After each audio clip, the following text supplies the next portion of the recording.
upside down in a trash can. And then he just turns and looks, and it's just a line of people with that little foam plate. And just everybody's sad. I just hear someone in the back go like, I set my alarm for this. I mean, 2 guys didn't have shoes on. They go, I ran down with no shoes in that elevator. I thought I was going to miss it. My parents are in their 60s. And when your parents hit their 60s, just so you know, you kind of realize that you go, all right, I'm in charge of this family now, you know? They don't give it up. They don't offer it away. They just start doing stuff that you're like, I don't, you know. We went to the store the other day, and we walked back to the car. We were in the store for an hour. We walked back. The driver's side door is wide open. He drove, opened the door to go inside, and just kept walking. He's been driving for 50 years. And I know cars are getting crazy, but one thing that stayed the same in all these 50 years is you got to open and shut that front door. My dad wore my mom's pants to a funeral. That was the day that I was like, look, we can't listen to this guy no more, you know? We got to go get him. He doesn't know what's happening. It usually starts happening when you start doing the holidays at your house instead of your parents' house. That's when it starts happening. And so my parents, once we did that, they downsized into a 2-bedroom townhome. So they still want to do Thanksgiving at their house, but they don't have the room for us. There's like 20 of us. It's like a college kid being like, you want to do Christmas in my dorm room? There's a table for 4, and then they have to put a train of TV trays and nightstands that just weaves down this hallway. I mean, you're sitting on stairs. We made the kids go eat in the car. We just go back in the car. You can't even eat inside. My mom didn't have ketchup. I was like, everybody just has ketchup. It just comes in houses. If I went to some alcoholic's house, he would have ketchup. His whole family would be gone, but I would say, do you have ketchup? He'd be like, I'm not that gone, man. So I grew up in the 80s and 90s. I was a kid in the 80s and 90s. And during the 80s and 90s, kids were getting kidnapped pretty rapidly. And look, I'm not trying to say we were more desirable or something. I think we were outside more. A lot more opportunity, you know. Also a lot easier to get us into vans. Didn't take much. And so parents back then, they would watch TV, and I think it would scare the parents. You know, you realize like now everything's a crime show. Everything that you watch is crime, podcasts are crime, movies are crime. You almost like see it so much. But back then, you only had so many channels. And then when they would watch these shows, they were very powerful shows. My parents used to watch a show called Rescue 911. And it would just show reenactments of crimes. And it was powerful. I've seen 3 seconds of Rescue 911. I remember walking through the living room. My parents are watching it. I look at the TV. A guy has a ski mask on, and a woman is asleep with her feet out from under the covers, and he started rubbing her foot. That's all I saw. I kept walking. I don't know what happened before or after, but I know I've never been able to sleep with my feet out from under the covers because I accidentally saw that 30 years ago. And my feet get so hot, and I want to put them out so bad. I mean, I try it every night for 30 years, and then that image pops in my head, and I yank them right back up. I'll be in a hotel room, and I'm like, look, you can't get in here, dude. You've locked everything. And I'm like, that's exactly what he's been waiting for. He's probably already in here. So my parents, I think, watched a Rescue 911 where a kid went missing. So it got them scared. They were like, I think they took it as like, look, you guys are getting kidnapped. There's nothing we can do. It's happening. So they wanted us to be prepared for it. So instead of like, I don't know, self-defense, give us a gun, I don't know, something. What they did was like, you know how you always hand out flyers if a kid goes missing? They were like, let's just get that flyer ready. We'll just do that, you know? So if a kid goes missing, they always have a flyer. They put a picture of the kid and all the information below the flyer. So the height, weight, eye color, all that stuff. So instead of making a flyer, what they made us do was we wrote on a piece of paper our name, height, weight, eye color, and then we just held it up against the wall, and they just took a picture of us. So the picture is us holding our own information. And they said, well, when the cops are like, hey, let's get a flyer ready, we're going to be like, well, we've been rooting for this to happen. We already have one made. And they're like, we'll give that to the police. Which, if we would have been kidnapped, my parents would be in prison right now. No one's going to believe you pre-took pictures. I mean, they're going to just look at this and be like, all right, just tell us where the kids are at. That would be the easiest thing to do. I've never seen this ever. They had to go get that printed at Walmart, too. You couldn't do that at home. You had to go show people that you're crazy. We walked in Walmart, and the guy was probably like, hey, do you think I could talk to your kids by themselves for a little bit? I'd love to just chat with them. So I'm married as well.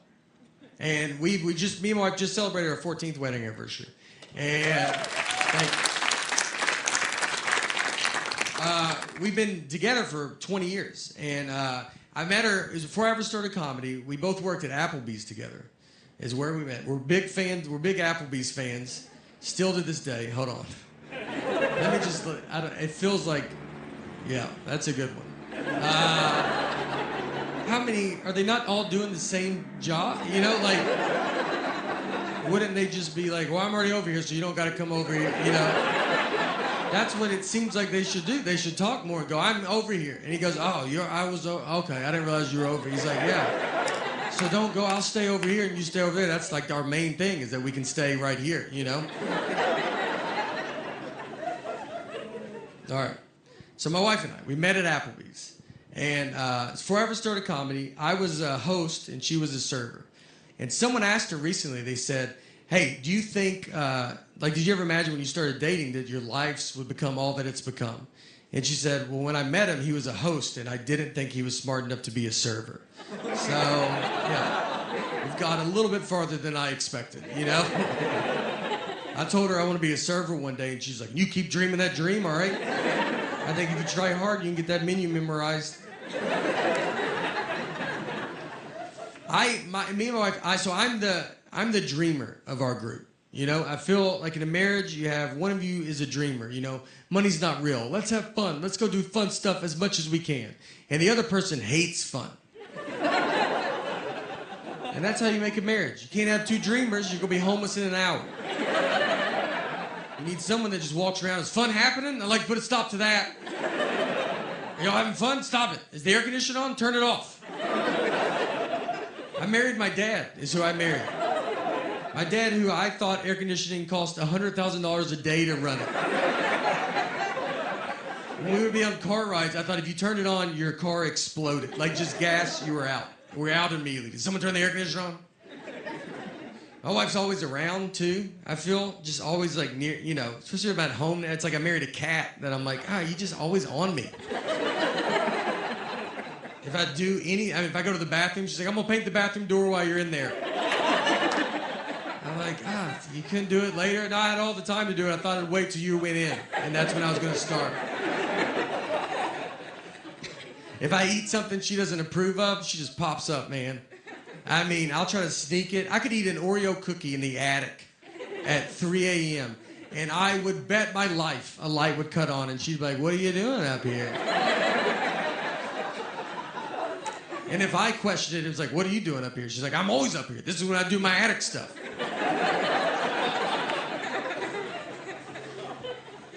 She put Life 360 on my phone. That's so they can track you when they're not near you. You might not even know you have it on your phone. It's worse than what the government's doing. I would rather the government track me than her. She just calls me, why are you at Krispy Kreme donuts? I'm like, look, I'm not gonna live like this, all right? If I want donuts, I'm not gonna lock my phone in a gym locker and go pay cash for donuts.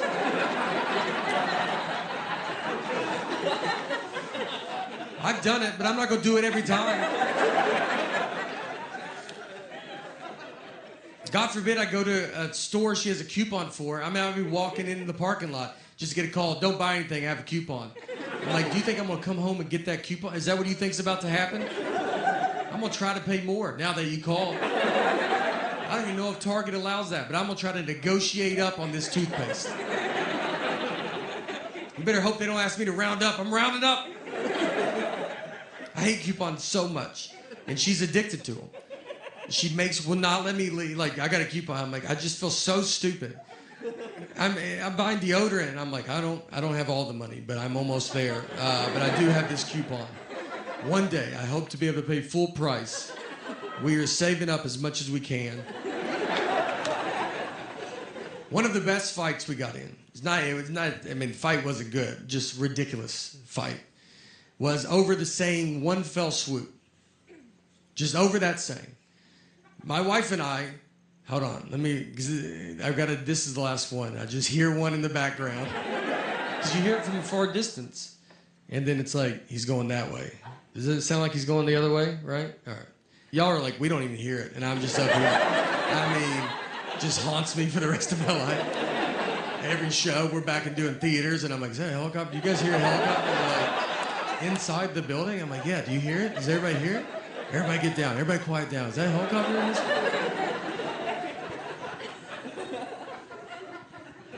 All right. So we got into the fight over the phrase, one fell swoop. Just over this saying. And if you're a newlywed, you're like, well, that doesn't make sense. You're right, it doesn't. This is a double-digit married fight. This is when you've already done all the dish fighting or the putting your clothes away fighting. This is when they're trying to mentally break you. They got you almost how they want you, and this is the one that sends it over the edge. My wife, she wanted to go visit her parents one weekend, and her parents are divorced, and which has been hardest on me, to be honest. That's something people don't talk about, you know? When you marry into divorce, they divorced because of her, not me, so why do I have to go to 50 different houses? So, she wanted to go visit her parents, and shit, I want to do it in one fell swoop. Now, I've never heard my wife say the phrase one fell swoop. We've been together 20 years, she's never said it. And it felt like someone that day told her, hey, you should start using one fell swoop more. And she goes, I'm about to call my husband, and goes, perfect. Use it 40 to 50 times on him. So she calls me, and she goes, I want to go visit my parents, and I want to do it in one fell swoop. And I go, all right, let's do it in one fell swoop. She goes, I want to do it in one fell swoop. I go, let's do it in one fell swoop, you know? Let's swoop it up, I'm down. And she kept saying it, one fell swoop, one fell swoop. Over and over again. And then when she went to describe this one fell swoop trip, she goes, we'll go to my mom's, come home, then go to my dad's. And so I just waited, and she didn't say anything, and I just go, that's not what one fell swoop means. And instead of possibly just being wrong, she goes, I know what one fell swoop means. I go, yeah, it doesn't sound like you do, all right? And we have the same last name. I can't have you out there in a one fell swoop conversation. What do you think two birds, one stone mean? Let's just go through them all. I don't know if you know any of these. She hangs up on me. So I get home, and you know when you walk home and you've been in a fight, and you're like, all right, how long is this fight? Is it happening still? Is it over? I don't know. I got to fill it out, you know? She never uses words like sorry. I'd love to hear that. That's a word she definitely doesn't know what it means. And I say it all the time. I walk around the house with just a sack of sorries, just handing them out all day. I try to give her some, like, would you like to carry some of these? She's like, I don't have pockets, so I'm good. We didn't talk that whole night. We're just sitting there, our daughters, we're watching TV, eating, and I'm like, hey, you know your mom's crazy, right? And then she's like, did you do your homework, or you don't want to be dumb like your dad? And then your daughter's just like, are y'all lunatics? So I'm laying on the couch, and my wife just came over, and she kisses me goodnight, and then she went to bed. And that was it, you know? That was I felt like it was her sorry, I guess. But she didn't say it. And so I was laid there, and I'm just thinking about it. And you think about it a lot, because you're like, all right. Because you learn, the longer you get married, sometimes it's just let stuff go. You know, who cares? And the next morning, I get up, and I kind of still wanted to talk about it. Because we didn't talk all night, you know? So I went into her, I was like, look, I got to tell you, it's just not what it means, you know? And that got it going real good. But I felt so good about this argument, you know? I thought about it all night. I was like, you got this one in the bag, man. You should bring it back up. I'm not trying to date her anymore. I'd like to win a fight. We're going to die together. I almost woke her up in her sleep. That's how much I was so excited. I almost just started shaking her going, it's not what it means. Our marriage almost ended in one fell swoop. So, all right, thank you guys so much for coming out to this. I truly appreciate it.